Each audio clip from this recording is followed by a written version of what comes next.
Wow, ang ganda naman itsura sa loob ng airplane. Hi ma'am, welcome to Philippine Airline. Irimashi, ano pinagsasabi mo? Ma'am, marunong ako magtagalog. Ay, sorry. Ang ganda talaga nito ah. Ako na dito, ako na una ah. Nice, Ate Mary na yo. Ako dyan. Kayo dalawa, ayaw mo titigil? Isa pa. Yan kasi. Papansin ka kasi eh. Bakit kayo maingay? Huwag kayo maingay. Alam mo na natutulog yung tao eh.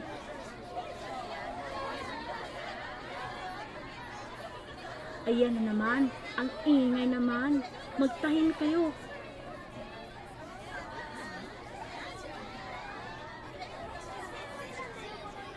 Sige.